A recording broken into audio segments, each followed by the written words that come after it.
નમસ્કાર. ગુજરાતમાં primary teacher બનવાનું સપનું જોતા હો તો આ માહિતી તમારા માટે છે.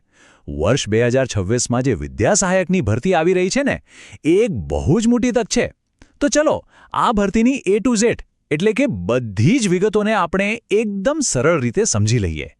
તો જુઓ, વાત છે માર્ચ-એપ્રિલ 2026ની. આ સમયગાળામાં ધોરણ 1થી 5ના વિદ્યા સહાયકો માટેની ભરતી આવવાની છે. અને જે કોઈ મિત્રો આ ક્ષેત્રમાં આવવા માંગે છે એમના માટે આ ખરેખર એક સુવર્ણ તક છે. સાચું કહું તો તૈયારી શરૂ કરવા માટે આનાથી સારો સમય બીજો કોઈ હોઈ જ ના શકે. ઓકે, તો સૌથી પહેલા મનમાં એ જ સવાલ આવે કે કોણ એપ્લાય કરી શકે છે, બરાબર ને? તો ચાલો પહેલા વિભાગમાં આપણે આજ ક્લિયર કરી લઈએ કે જરૂરી લાયકાત અને ઉંમર કેટલી હોવી જોઈએ. તો જુઓ, અરજી કરવા માટે કેટલીક શૈક્ષણિક લાયકાત જરૂરી છે. સૌથી પહેલી અને સૌથી ઇમ્પોર્ટન્ટ શરત ટેટ 1 પરીક્ષા પાસ કરેલી હોવી જ જોઈએ. એના વગર તો આગળ વાત જ નહીં વધે.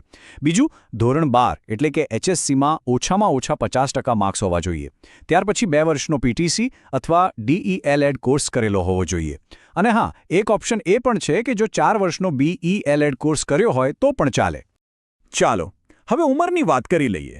જનરલ કેટેગરીના ઉમેદવારો માટે વય મર્યાદા 18થી 33 વર્ષની છે. પણ અહીંયા એક બહુ જ સારા સમાચાર છે. જે ઉમેદવારો અનામત કેટેગરીમાં આવે છે, એટલે કે SC, ST, OBC, EWS અને તમામ મહિલા ઉમેદવારો માટે ઉપલી વયમર્યાદામાં સીધા 5 વર્ષની છૂટછાટ છે. મતલબ કે એમના માટે ઉંમર 38 વર્ષ સુધીની ગણાશે. આ ખરેખર એક મોટો ફાયદો છે.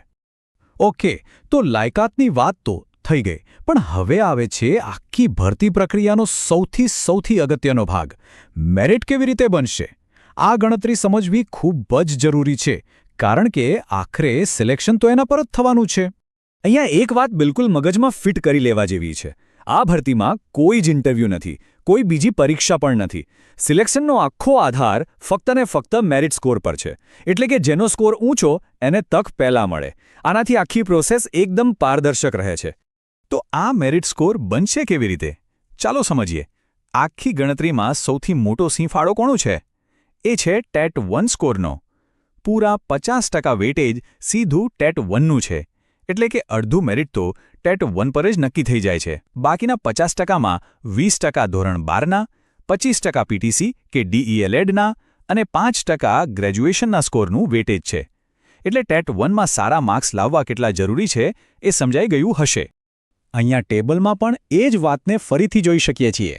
50% ટેટ 1, 20% HSC, 25% PTC અને 5% ગ્રેજ્યુએશન. આ બધું મળીને બને છે ફાઇનલ 100% મેરિટ સ્કોર. ટૂંકમાં કહીએ તો ભણતરનો દરેક તબક્કો અહીં કામે લાગવાનો છે. સારું, તો હવે મેરિટનું ગણિત તો સમજાઈ ગયું. હવે વાત કરીએ પ્રેક્ટિકલ સ્ટેપ્સની. અરજી કરવાની પ્રોસેસ શું છે? ચાલો એને સ્ટેપ બાય સ્ટેપ જોઈએ. આખી પ્રોસેસ એકદમ સિમ્પલ છે. મુખ્યત્વે 3 સ્ટેપ છે. પહેલો સ્ટેપ, ઓનલાઈન રજિસ્ટ્રેશન.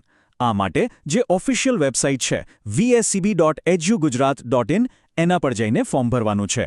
એક સલાહ છે, છેલ્લી ઘડીની રાહ જોયા વગર સમયસર ભરી દેવું. બીજું સ્ટેપ છે જિલ્લાની પસંદગી. આ બહુ ધ્યાનથી કરવાનું છે.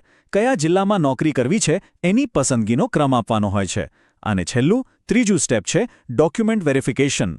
એકવાર મેરિટ લિસ્ટમાં નામ આવી જાય પછી પોતાના ઓરિજિનલ ડોક્યુમેન્ટ્સ લઈને વેરિફિકેશન માટે જવાનું હોય છે. ચાલો હવે આપણે તૈયારીના છેલ્લા અને સૌથી અગત્યના પડાવ પર આવી ગયા છીએ. એ છે ડોક્યુમેન્ટ્સ. વેરિફિકેશન વખતે કોઈ જ ભાગદોડ ન કરવી પડે એ માટે કયા કાગળો અત્યારથી જ રેડી રાખવા જોઈએ એની યાદી જોઈ લઈએ. તો આ રહી ચેકલિસ્ટ. ધ્યાનથી જોઈ લઈએ. ટેટ 1ની માર્કશીટ, ધોરણ 10 અને 12ની માર્કશીટ, PTC કે DELEDની બધી જ માર્કશીટ્સ અને ટ્રાયલ સર્ટિફિકેટ. આ સિવાય જેમને લાગુ પડતું હોય એમના માટે જાતિનું પ્રમાણપત્ર, OBC ઉમેદવારો માટે નોન ક્રીમી લેયર સર્ટિફિકેટ અને EWS ઉમેદવારો માટે EWS પ્રમાણપત્ર. મારી સલાહ છે કે આ બધા જ ડોક્યુમેન્ટ્સની એક ફાઇલ અત્યારથી જ બનાવી લો. છેલ્લી ઘડીએ કોઈ ટેન્શન જ નહીં. હવે એક સવાલ, શું આ બધા ડોક્યુમેન્ટ્સ રેડી છે? એકવાર ચેક કરી લો. જો કંઈ પણ ખૂટતું હોય તો એને કઢાવી લેવાનો આ જ સાચો સમય છે, જેથી જ્યારે ભરતીની જાહેરાત આવે ત્યારે આપણે બધી રીતે તૈયાર હોઈએ. અને છેલ્લે એક સૌથી મહત્વની વાત, ભરતીને લગતી કોઈ પણ માહિતી માટે કોઈ અફવા ઉપર કે વોટ્સએપ ફોરવર્ડ પર ભરોસો ન કરતા. સાચી અને સચોટ માહિતી માટે હંમેશા શિક્ષણ વિભાગની ઓફિશિયલ વેબસાઇટ જ જોવી. આ એક બહુ મોટી તક છે, એને જવા ન દેતા. તૈયારીમાં લાગી જાઓ. સૌને ખૂબ ખૂબ શુભેચ્છાઓ.